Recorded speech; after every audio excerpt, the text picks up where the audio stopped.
السلام علیکم۔ 4 سیمسٹر کے بچوں کو آغا حشر کاشمیری کے بارے میں آج میں بتاؤں گی۔ اردو ڈرامے نگاری کا فن کے بارے میں پہلے ہی بتا چکی ہوں، اور آج میں آپ کا نیا چیپٹر شروع کر رہی ہوں، سلور کنگ، جس کے لکھنے والے ہیں، اس ڈرامے کو لکھنے والے ہیں آغا حشر کاشمیری۔ سلور کنگ ایک انگریزی ڈرامہ ہے جس کو اردو میں ترجمہ کیا گیا ہے۔ یہ آغا حشر کاشمیری نے سلور کنگ کے نام سے 1910 میں لکھا تھا، اور اس ڈرامے کو اپنی کمپنی کے زیر اہتمام اس ڈرامے کو انہوں نے شو کیا تھا، یعنی فلمایا گیا تھا۔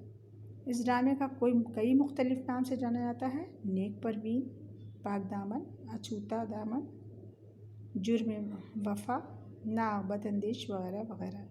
یہ ڈرامہ کئی بار اور کئی ناموں سے اسٹیج پر فلمایا گیا، اور کافی کچھ شہرت بھی اس ڈرامے کو حاصل ہوئی ہے۔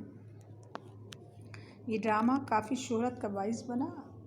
یہ ڈرامہ سلور کنگ یا نیک پروین ایک نائک پارسا عورت کی کہانی ہے، شریف عورت کی کہانی ہے، جس کا شوہر بہت بے روی اختیار کیے ہوئے ہے، اور وہ عورت اپنے شوہر کو نیک بنانے کی پوری کوشش کرتی ہے، اور اس میں وہ جہاں تک ہے کامیاب بھی ہو جاتی ہے یہ عورت۔ اس طرح اس ڈرامے کا پلاٹ نیک پروین اور افضل اس ڈرامے کے ارد گرد گھومتا رہتا ہے۔ افضل نیک پروین کا شوہر ہے، مگر دونوں لوگوں میں زمین و آسمان کا فرق ہے۔ افضل ویسے تو بالکل بھلا انسان ہے، شریف انسان ہے، لیکن وہ ایک شرابی ہے اور شراب پیتا ہے۔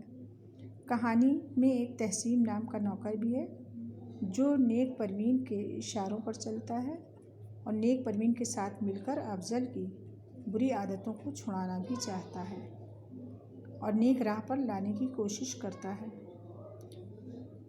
اور منیر نیک پروین کا منہ بولا بھائی ہے، جس کا اس ڈرامے میں قتل ہو جاتا ہے، اور افضل نشے کے عالم میں خود کو اس کا قاتل سمجھ لیتا ہے اور ڈر کر وہاں سے بھاگ جاتا ہے اور فرار ہو جاتا ہے۔ اس دوران اسد نام کا ایک آدمی کی نیت نیک پروین پر خراب ہو جاتی ہے۔ اسد نیک پروین کے مکان کا مالک ہے، لیکن اسد کے زبردستی کرنے پر اچانک افضل آ جاتا ہے اور اسد کا منہ کی کھانی پڑتی ہے۔ اسد ذلیل و خوار ہو جاتا ہے۔ اسی دوران یہ راز بھی کھل جاتا ہے کہ اسد ہی منیر کا قاتل ہے، اور نیک پروین اپنے دامن کو اس سے بچا لیتی ہے، اور اس کا شوہر کو یہ پتہ چل جاتا ہے کہ منیر جو ہے، اسد ہی منیر کا قاتل ہے، اور دونوں خاندانوں میں دوستی ہو جاتی ہے، دونوں ایک دوسرے سے مل کر محبت سے رہنے لگتے ہیں۔ اس ڈرامے کے نچوڑ سے لے کر شروعاتی دور، آفاقی دور، غزل کے پورا ڈرامہ اردو ادب میں لاسانی حیثیت تو رکھتا ہی رکھتا ہے۔ پورے ڈرامے میں کا پلاٹ جو ہے صرف نیک پروین، افضل اور تحسین کے ارد گرد گھومتا رہتا ہے۔ ڈرامہ نگار آغا حشر نے نیک پروین کے کردار کو بہت سنوارا ہے، اور ایک نیک عورت کی تمام خصوصیات اس میں جمع کر دی ہیں، اور ایک نیک خصوصیات کا مجسمہ بنا کر اس کردار کو پیش کیا ہے۔ اس عورت کا نام نیک پروین بھی اسی لیے رکھا گیا ہے۔ انہوں نے اپنے کرداروں کے ذریعے انسانوں کو سدھارنے اور ان کو اچھا راستہ دکھانے کی پوری کوشش کی ہے، اور لوگوں کو عبرت حاصل کرنے کے لیے اور سبق دینے کے لیے اس طرح کے کردار رچے اور نیک راستے پر چلنے کی کوشش کریں، تاکہ لوگ اور بدی کے راستوں سے ہٹ جائیں۔ اس ڈرامے میں نیکی اور بدی کے فرشتوں کے کردار بہت خوب ہیں، جو بہت سبق آموز بھی ہیں۔ ڈرامہ اپنی تمام فنی خوبیوں سے مالا مال ہے۔ اس میں کوئی شک نہیں کہ ڈرامے میں کسی قسم کی کوئی کمی نہیں ہے۔ اشعار کا بہت کم استعمال ہوا ہے۔ جگہ جگہ پر آغا حشر کاشمیری نے چھوٹے چھوٹے مکالمے ضرور استعمال کیے ہیں، جو ڈرامے کو بہت خوبصورت بناتے ہیں اور پر اثر بناتے ہیں۔ زبان و انداز و بیان کے لحاظ سے آغا حشر کاشمیری نے اردو ادب میں مقفع مسجع زبان کو اور عبارت کو خیر بات کہہ کر آسان سلیس اردو کا استعمال کیا ہے۔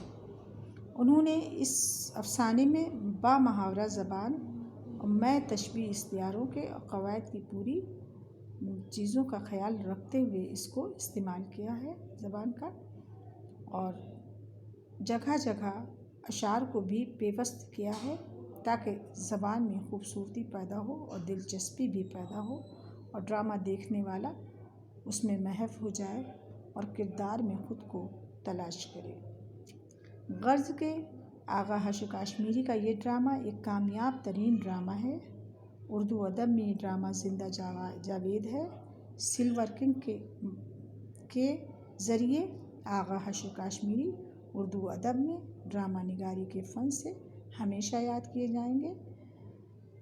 یہ ڈرامہ یہاں پر اختتام پذیر ہو جاتا ہے، اور آپ کو اس میں ڈرامے کے خلاصے کے ساتھ ساتھ اردو ڈرامہ نگاری کی خصوصیات کے ساتھ ساتھ اس ڈرامے کی خصوصیات کے بارے میں بھی بہت کچھ پتہ چلتا ہے۔ اس کے علاوہ جو میں نے آپ کو بکس دے رکھی ہیں، ان بک کے حوالے سے آپ آگے بھی پڑھ سکتی ہیں۔ جو چیز نہ آئے مجھے فون کر دیجیے آپ لوگ، اور فون کر کے مجھ سے بات کر لیجیے اور آگے بھی چیزیں پوچھ لیجیے۔